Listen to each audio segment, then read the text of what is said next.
Hey, what's going on, everybody? Welcome back to another video. No, this is not a fever dream. I'm going to do something different. I really wanted to play the Formula One 2021 My Team career mode. Really enjoyed the game last year, but I got it on Xbox. So I picked it up on PC this year, so it's a lot easier to make videos and make content. Plus, we have mod support for later on, which will be really awesome. I really hope that you all enjoy this. I'm really looking forward to making it. I'm pretty excited. So I wanted to come up with a cool concept or a good team idea, and I thought and thought about it, and I finally came up with a cool idea. So if you've seen this video, you're about to be excited. There's a major hole in Dodge's image with respect to it being America's first choice in muscle and sports cars. If Dodge truly wants to renew interest in the company, future-proof themselves against the approaching EV future, and solidify themselves as America's sports car brand, they gotta do something drastic. I think Dodge should enter F1.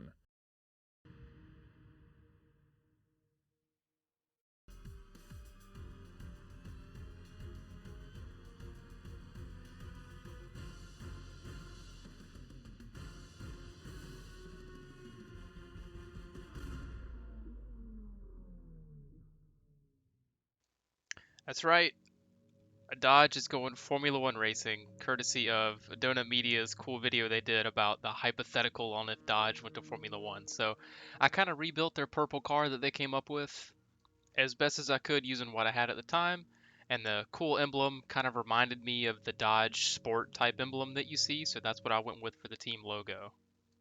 So our teammate for this year is going to be Artem Markelov. I hope I'm saying that right. Seemed like to be a really good fit for a new team. Good awareness. Hopefully he'll be able to bring the car home without costing us too much money and damage. Already got some R&D going on, but we're pretty low in the pecking order as far as vehicle performance and things go, and as far as our facilities. So we'll go ahead and take a look at the assist here. So I'm turning basically everything off. So no steering assist, no braking assist, ABS is off, traction control's off, all that good stuff. I'm going to manually do the pits, and the ERS and the DRS, all that kind of fun stuff. Rules and flags, pretty much everything's on. Um, Safety car and formation lap and all that stuff. And park friendly rules. Weather and time of day, I left on approximate because I want that questionability on if the weather's going to be what they say. Simulation settings, AI is going to be on 90. Pretty much everything is on simulation. I'm leaving some flashbacks in because I'm kind of new to the game and I might need them. Low fuel mode, if we run out of fuel, that's it, we're done. Collisions, of course, are going to be on. Surface type is realistic. Might end up turning the AI up as we go. I just kind of want to see where we fall. I don't want to be in the back of the pack forever, but also want a bit of a challenge.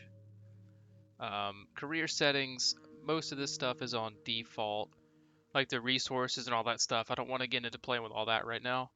But if we scroll down all the way to player faults, they're on standard, but I put fault types on high so that we can get mechanical faults randomly, because I'm really interested in that kind of thing, and I love when racing games put that in. So that'll add some extra nuance and excitement to our career mode. This video will probably be one race, because we're doing all this other setup stuff to go along with it.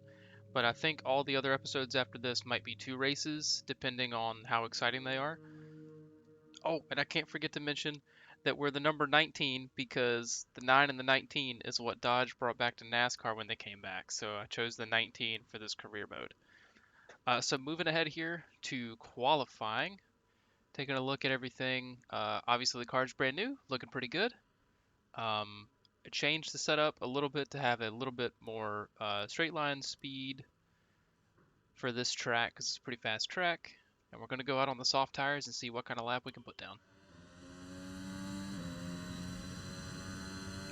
Which honestly, probably not going to be that solid of a lap. Of course, it's a new car, kind of slow, but I'll see what we can do here. Turn one's really tricky. It's hard to get the power down out of this corner, and then when you touch that curb on the left side, the car really wants to get wiggly, but hitting the DRS coming down one of these straightaways here, and kind of sitting around 18th to 21st. really had a good exit there. Now we're up to 15th, possibly.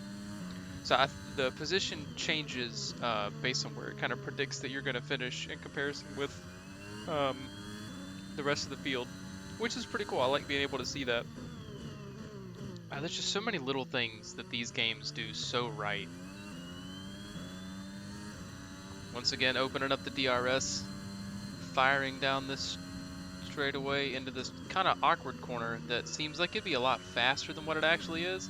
But if you touch that curb on the right side, you're pretty much going to go around. And if you touch this curb too much, you're going to loop it. And this corner's pretty hard, except for you can use the Mercedes version of the track limits and go just a little bit wide and nobody says anything. So, not a spectacular lap, but it looks like it's going to be good enough for 15th on the grid, which is honestly way better than I thought this car would do in its first ever race.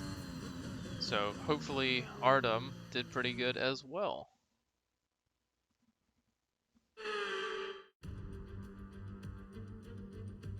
Months of rumour and speculation all come to an end today as we return to racing for the opening event of what promises to be an enthralling season. Welcome along then to round one of this year's Formula One World Championship. There's no shortage of passing opportunities around the 3.36 miles of the Bahrain International Circuit, with the best at turn 1 of course, and then another soon into turn 4. 15 corners here, 6 to the left and 9 to the right, and we could see 1 or 2 flat spots into the tight left-hander of turn 10. A new season then, a clean slate where anything could happen. Anthony Davidson is with me today as we get another year of Formula One underway. We're into those tense few minutes before the first race then. Everyone's a little bit nervous about reliability. They haven't been running in the hot, turbulent wake of other cars in practice. They've not been pushing at 100% for long durations. Let's hope no one has to deal with any nasty surprises.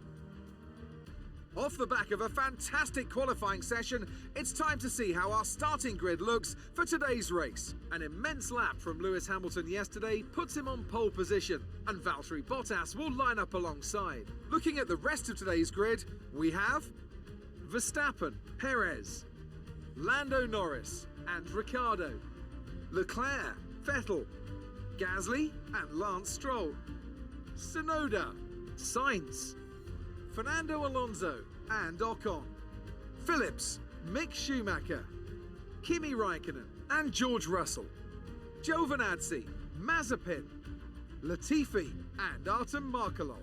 And with preparations almost complete, let's head down to the track. Markelov's not too far off the pace, so he can still do pretty good, but let's keep in mind it's his first Formula One race. Just like it's mine. Only I cheated and didn't go through F2.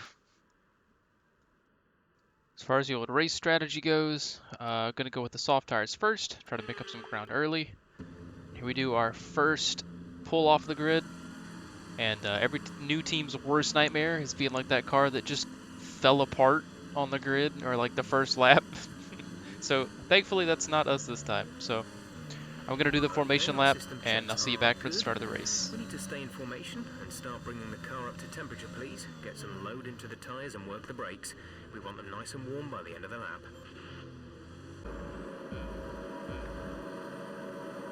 And away we go, pulling off for the first time in Bahrain. You can see it's just on the left side of the screen, or left side of the circuit there. Looking for a nice move, putting everybody 3 wide, but everybody's kind of stacked up here. So we're just on the inside of Schumacher and Sainz. Sainz gets ahead, but he's still battling with Schumacher.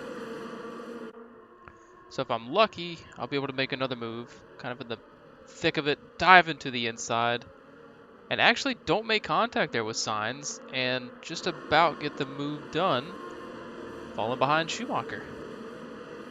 See if we can keep up with Schumi, even though he's an Haas. Sainz really trying to go for that move on the outside, just making it stick, and holding 15th. So pretty good spot, qualified 15th, stay in 15th as I just about drive into the back of Schumacher there. And once again, fighting with Carlos. Only this time he's going to outbrake me. Just about touch tires, but that's a really hard corner to go around the outside on. So just fall back in line behind him. See if we can keep up and grab some DRS from him when that opens up, if I'm still close enough. So we will see. But we're ahead of Latifi, Raikkonen, Mazepin, and Giovinazzi, so pretty good stuff so far. I feel like the brakes are cooking, but they're not too bad. I'm not real good with old Celsius units. I don't know, I just feel so authentic to leave it in Celsius, that's kind of hard to change it. This corner is so tricky, but really fun if you get it right, and I gotta remember to use the overtake button. That's something to remember coming from like ovals and rally racing and stuff like that. So many fancy tools that you don't get in those cars, you just have to remember. And of course, the game isn't even like a quarter of what they have in real life, but it's still kind of overwhelming. It absolutely blows my mind that people can do this in real life with these kinds of G-forces at this speed and still do a good job. Lap 4 now. Sainz is next to Schumacher. Looks like he's going to try to go for a move into 1. It's going to slow them both down a pretty good bit, and if I can get a good launch out of here, I might be able to grab one position. And I'm going to dive it over here to his right side because that's going to give me the inside for this next corner. Not quite clear, and I go for an accidental send on Sainz. Thankfully, nobody makes contact. Yeah, almost wasn't a great pass. Thank you, though, Jeff. I think he had his eyes closed there for about 5 seconds, which I can't blame him. And to do a really nice job of overcooking it into that corner. And so now I've really got to fight with Schumacher and be really heavy on the overtake button, because he's going to have the DRS, and he just about gets alongside us there. I just got to really try to hold him off. If I can open up a bit of a gap between Schumacher and I and just focus on Sainz, I'll be good. But so far this battle looks like it's going to be between the 3 of us for 15th place. Which, let's be honest though, Haas in 16th place, dude's killing it. Dude's driving the wheels off of that machine. Who am I to talk though? My car's not much better. Look at that nice purple livery. I gotta say, Donut Media and the guys did a pretty good job coming up with a paint scheme and livery idea for this car. So, Jeff warning us that we're gonna have less tire grip. So this is gonna be a really important lap. Moving to the end of lap 6 here as we start 7. I feel like I'm doing an okay job managing the overtake. Pit window open. Let's box this lap. All right, first pit stops are happening, so we're gonna move up a few places. And much better getting down into the turn 1 and 2 complex. But now I got to worry about keeping up a good enough pace so that I don't get caught from behind by Schumacher or Hamilton, because now that he's out of the pits and not very far behind us. Our gap to the car in front is 2.1 seconds. Sainz opening up the gap just a bit, which is all right. We're doing okay. Getting really squirrely out of that corner. It's going to cost me a lot of time and make Schumacher go for a move. And admittedly, I think I took a really bad line through there and hit the brakes a bit too early. The bodywork's taken a few scrapes. Try not to make it any worse. So I'm going to own that one, but I did ruin Schumi's front wing there. So I'm going to run away from him and really try not to loop myself. So I've got to not get caught by Hamilton. Obviously, we're not racing Hamilton, but I just don't want to be slowed down any worse than what I already have been by my own doing. There's been an incident on track, but officials aren't looking to push for a safety car right now. Just be careful. Well, I wonder where that incident happened. Oh, it definitely wasn't me. Ugh. Okay, getting ready for the all-important pit entry here. And gonna grab some tires. I think we're going on the mediums now. That was a decent pit entry. That could have been worse.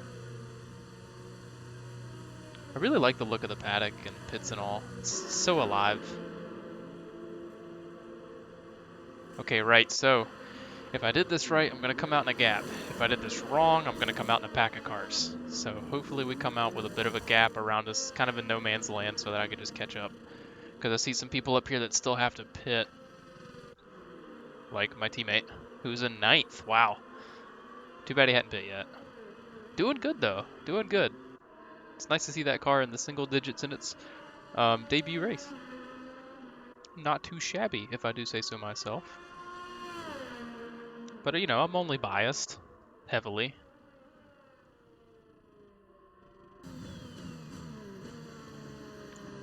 So from lap 8 to 14, I did pretty good at maintaining a good gap. I've got a decent gap behind me from Russell. Moved up a position in the pit stops, so that was awesome. And I just got to bring it home now. I've got a lot of overtake left. So maybe I didn't manage that super well. But the car's kind of fallen off. Those side pods have caused a little bit of drag and feels like a little less downforce. So the car is a bit more squirrely. And I mentioned rally earlier. Just kind of wanted to see how it would do in the gravel. You know, it did all right. Clean the tires off for turn 1. Russell's really close behind, so if I screw this up, then we're dropping a position. And just gonna hang on to it and bring it home in 14th place. That's the end of the race. We'll see you in Parc Ferme. Pretty good for an opening race, I feel like.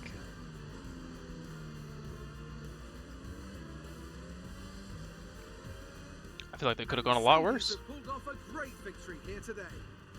Of course, Mercedes have won. Let's take a look at their graphs and whatnot, see what I can learn. What was it that set them apart from the competition today? Their Well, I think it was Mercedes. clear what the main contributing factor out on the track was today: speed. I know it sounds like an obvious thing to say, Crofty, but fast cars win races, and we saw that today with our winner. And I can see the drivers starting to approach the podium for the victory celebrations. A real team victory today. Everybody played their part. Dude, the graphics are Congratulations killer then to though on Mercedes, PC. It's your so race good. winners today.